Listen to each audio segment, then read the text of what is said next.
ഒരു ഭവനത്തിൻ്റെ അടിത്തറ എപ്രകാരം ആയിരിക്കുന്നോ അതനുസരിച്ചായിരിക്കും ആ ഭവനത്തിൻ്റെ നിലനിൽപ്പും ഉറപ്പും എന്ന് പറയുന്നത്.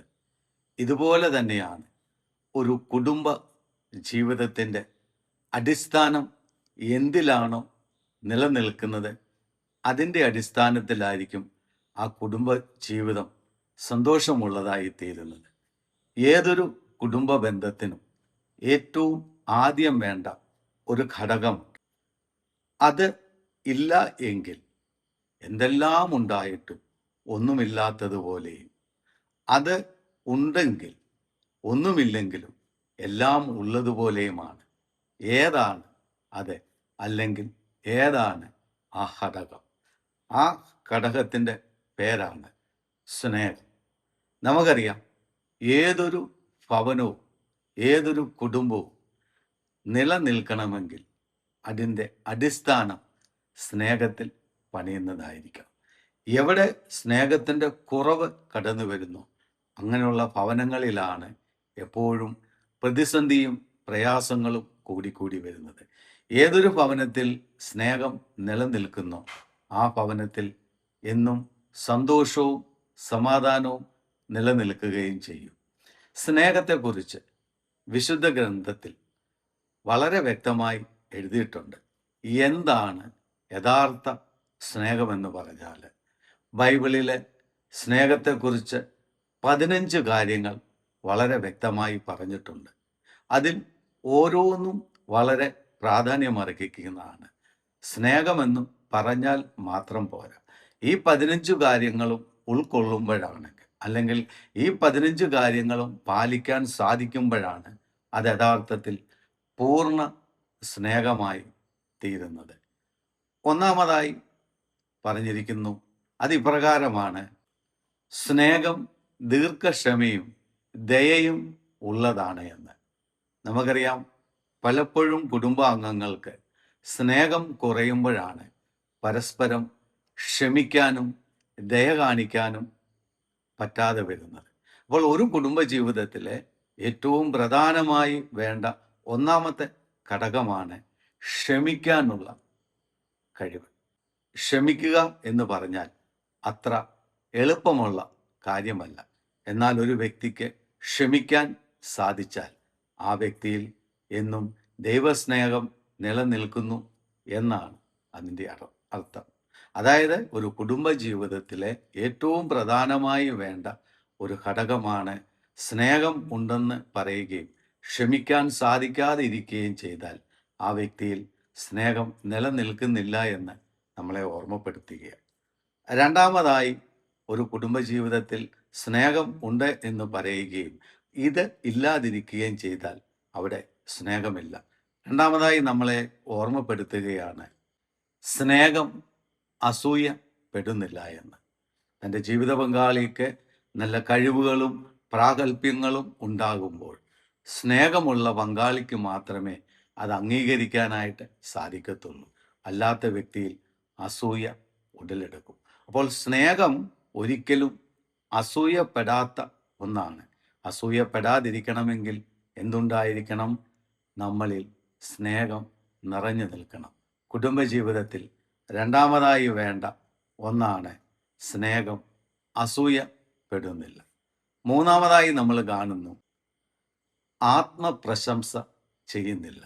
എന്തെല്ലാം ചെയ്താലും സ്വയം പ്രശംസിക്കാതെ ഇരിക്കുന്നതാണ് ഒരു വ്യക്തിയിൽ സ്നേഹം നിറഞ്ഞു നിൽക്കുന്നു എന്നതിൻ്റെ തെളിവ്. മൂന്നാമതായി, സ്നേഹം ആത്മപ്രശംസ ചെയ്യുന്നില്ല. നാലാമതായി നമ്മളെ ഓർമ്മപ്പെടുത്തുന്നു, അഹങ്കരിക്കുന്നില്ല എന്ന്. എന്ത് തന്നെ ജീവിതത്തിൽ കിട്ടിയാലും എവിടെയൊക്കെ ആയി തീർന്നാലും സ്നേഹമുണ്ടെങ്കിൽ ഒരിക്കലും പങ്കാളിക്ക് അഹങ്കരിക്കാനായിട്ട് സാധിക്കത്തില്ല. സ്നേഹമില്ലാതെ വരുമ്പോഴാണ് അഹങ്കാരം നമ്മളിലേക്ക് കടന്നു വരുന്നത്.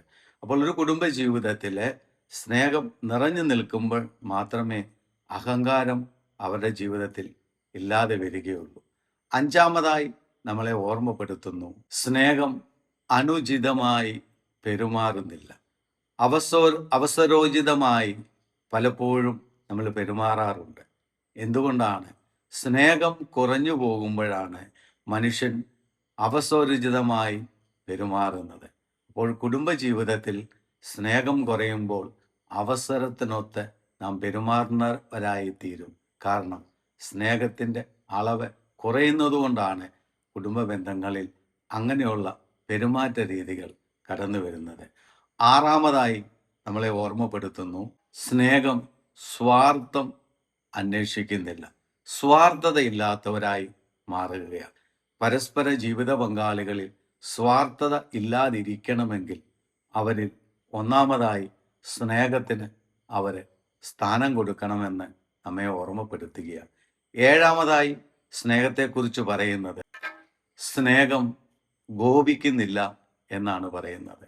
നമുക്കറിയാം, കോപമാണ് പലപ്പോഴും അനേക കുടുംബ ബന്ധങ്ങളെ തകർത്ത് കളയുന്നത്. സ്നേഹം കുറയുമ്പോൾ അനേക സ്ഥലങ്ങളിൽ കോപം തലപൊക്കി വരികയും ആ സമയങ്ങളിൽ നമ്മുടെ അധരങ്ങളിൽ നിന്ന് പുറപ്പെടുന്ന വാക്കുകൾ നമ്മളുടെ ജീവിതത്തെയും ജീവിത മൂല്യങ്ങളെയും തകർത്ത് കളയും. കാരണം സ്നേഹം കുറയുമ്പോൾ കോപം നമ്മളിൽ തലപൊക്കുമെന്ന് വചനം നമ്മളെ ഓർമ്മപ്പെടുത്തുക.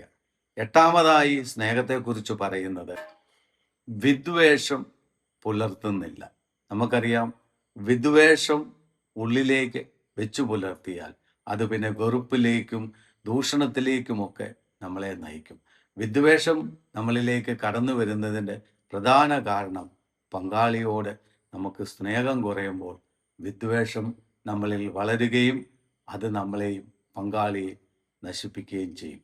എട്ടാമതായി നമ്മെ ഓർമ്മപ്പെടുത്തുകയാണ്, സ്നേഹമുണ്ടെങ്കിൽ വിദ്വേഷം നമ്മുടെ ഉള്ളിൽ വളരുകയില്ല. ഒൻപതാമതായി നമ്മളെ ഓർമ്മപ്പെടുത്തുന്നു, സ്നേഹം അനീതിയിൽ സന്തോഷിക്കുന്നില്ല. നമുക്കറിയാം, ഒരാൾക്ക് എന്തെങ്കിലും ഒരു കാര്യങ്ങൾ സംഭവിക്കുമ്പോൾ അല്ലെങ്കിൽ ഏതെങ്കിലും അനീതി ചെയ്യുമ്പോൾ ഒരിക്കലും സ്നേഹമുണ്ടെങ്കിൽ അതൊരിക്കലും അനുവദിക്കുകയോ ആ പങ്കാളി സന്തോഷിക്കുകയോ ചെയ്യത്തില്ല. അപ്പോൾ അനീതിയിൽ സന്തോഷിക്കാതിരിക്കണമെങ്കിൽ പങ്കാളിക്ക് എന്തുണ്ടായിരിക്കണം? സ്നേഹമുണ്ടായിരിക്കണം. പത്താമതായി സ്നേഹത്തെക്കുറിച്ച് നമ്മളെ ഓർമ്മപ്പെടുത്തുന്നു, സത്യത്തിൽ ആഹ്ലാദം കൊള്ളുന്നു എന്ന്.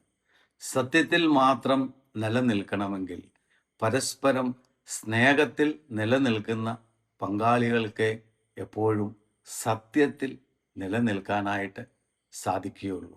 11ാമതായി സ്നേഹത്തെക്കുറിച്ച് നമ്മളെ ഓർമ്മപ്പെടുത്തുന്നത്, സ്നേഹം സകലതും സഹിക്കുന്നു എന്ന് നമ്മളെ ഓർമ്മപ്പെടുത്തുകയാണ്. ഏതെല്ലാം പ്രതിസന്ധി വന്നാലും, ഏതെല്ലാം പ്രയാസങ്ങൾ വന്നാലും, ഏതെല്ലാം തകർച്ചകൾ വന്നാലും, എന്തെല്ലാം രോഗങ്ങൾ വന്നാലും സ്നേഹം സകലതും സഹിക്കുന്നതായിരിക്കണം. സകലതും സഹിക്കാൻ നമുക്ക് സാധിക്കണമെങ്കിൽ നമ്മളിൽ സ്നേഹം നിലനിൽക്കണമെന്ന് നമ്മളെ ഓർമ്മപ്പെടുത്തുകയാണ്. 12ാമതായി നമ്മളെ സ്നേഹത്തെക്കുറിച്ച് ഓർമ്മപ്പെടുത്തുകയാണ്, സകലതും വിശ്വസിക്കുന്നു. നമുക്കറിയാം, ഇന്ന് അനേക കുടുംബ ബന്ധങ്ങളെ തകർത്ത് കളയുന്ന ഒന്നാണ് അവിശ്വാസം. അവിശ്വാസം നമ്മുടെ ഉള്ളിലേക്ക് കടന്നു വരുന്നതിൻ്റെ കാരണം എന്താ? സ്നേഹം കുറയുന്നിടത്താണ് അവിശ്വാസം കടന്നു വരുന്നത്. അവിശ്വാസമുള്ള വ്യക്തികളെ നമ്മൾ എടുത്താൽ പരസ്പരം സ്നേഹമില്ലാതെ വരുമ്പോൾ അവരിൽ അവിശ്വാസം വളരുകയും ചെയ്യും. സ്നേഹം സകലതും വിശ്വസിക്കുന്നു. പരസ്പര വിശ്വാസമാണ് ഒരു കുടുംബ ജീവിതത്തിൻ്റെ ഉറപ്പെന്ന് പറയുന്നത്. സ്നേഹമുണ്ടെങ്കിൽ മാത്രമേ പരസ്പര വിശ്വാസം നമ്മളിൽ നിലനിൽക്കുകയുള്ളൂ എന്ന് ദൈവവചനം നമ്മളെ ഓർമ്മപ്പെടുത്തുകയാണ്. 13ാമതായി സ്നേഹത്തെക്കുറിച്ച് നമ്മോട് ഇപ്രകാരം പറയുകയാണ്, സകലതും പ്രത്യാശിക്കുന്നു എന്ന്. പ്രത്യാശയുള്ളവരായി വളരുക. സ്നേഹമുണ്ടെങ്കിലേ ഏത് പ്രതിസന്ധി വന്നാലും, ഏത് പ്രയാസങ്ങൾ വന്നാലും പ്രത്യാശ പകർന്നു കൊടുക്കുവാൻ ജീവിത പങ്കാളിക്ക് സാധിക്കണമെങ്കിൽ അവരിൽ സ്നേഹം നിലനിൽക്കണം. 13ാമതായി നമ്മളെ ഓർമ്മപ്പെടുത്തുകയാണ്, യഥാർത്ഥ സ്നേഹമുള്ള വ്യക്തികൾ പ്രത്യാശയുള്ളവരായിരിക്കും. 14ാമതായി സ്നേഹത്തെക്കുറിച്ച് നമ്മെ ഓർമ്മപ്പെടുത്തുന്നത് ഇപ്രകാരമാണ്: സ്നേഹം സകലത്തെയും അതിജീവിക്കുന്നു. മാനുഷിക ജീവിതത്തിലെ പ്രയാസങ്ങളും പ്രതിസന്ധികളും രോഗങ്ങളും കഷ്ടപ്പാടുകളും ഒക്കെയും ഉണ്ടെങ്കിൽ സ്നേഹമുള്ളിടത്ത് പരസ്പരം ഒന്നിച്ചു നിന്നുകൊണ്ട് സകലത്തെയും അതിജീവിക്കാൻ ജീവിത പങ്കാളിക്ക് സാധിക്കണമെങ്കിൽ അവരിൽ സ്നേഹം നിലനിൽക്കണം. സ്നേഹം സകലത്തെയും അതിജീവിക്കുന്ന ഒന്നാണ് എന്ന് നമ്മെ ഓർമ്മപ്പെടുത്തുക. 15 നമ്മളെ ഓർമ്മപ്പെടുത്തുന്നത് സ്നേഹം ഒരിക്കലും അസ്തമിക്കുന്നില്ല എന്ന്. സ്നേഹമുണ്ടെങ്കിൽ അത് ഒരിക്കലും അസ്തമിക്കാത്ത ഒന്നാണ്. നമുക്കറിയാം, ഓരോ ദിനവും സൂര്യൻ ഉദിക്കുന്നു, അത് അസ്തമിക്കുന്നു. യഥാർത്ഥത്തിൽ സൂര്യൻ ഉദിച്ച് ഒരിക്കലും അസ്തമിക്കുന്നില്ല എന്ന് നമുക്കെല്ലാം അറിയാം. കാരണം ഭൂമി കറങ്ങിക്കൊണ്ടിരിക്കുകയാണ്, സൂര്യൻ അവിടെ തന്നെ നിൽക്കുകയാണ് എന്നാണ് നാം എല്ലാം പഠിച്ചിരിക്കുന്നത്. ഇതുപോലെയാണ് സ്നേഹമുള്ളിടത്ത് ഒരിക്കലും ഒരു പ്രശ്നങ്ങളും ഒരു പ്രയാസങ്ങളും അവരെ തളർത്തിക്കളയുവാനായിട്ട് സാധിക്കത്തില്ല. സ്നേഹമുള്ളവരെ, ഈ 15 കാര്യങ്ങൾ ഒരുമിച്ച് ചേരുമ്പോഴാണ് യഥാർത്ഥത്തിൽ ദമ്പതികൾ പരസ്പരം സ്നേഹമുള്ളവരാകുന്നത്. സ്നേഹമെന്ന ചെറിയ വാക്ക് 15 കാര്യങ്ങൾ ഉൾക്കൊള്ളുമ്പോൾ അവർ യഥാർത്ഥത്തിൽ സ്നേഹമുള്ളവരായിത്തീരും. യഥാർത്ഥ സ്നേഹമുള്ളവരായി തീരുമ്പോഴാണ് ആ കുടുംബം ഈ ലോകത്തിലെ സ്വർഗതുല്യമായ കുടുംബമായി തീരുന്നത്. ദൈവം നിങ്ങളെ അനുഗ്രഹിക്കട്ടെ.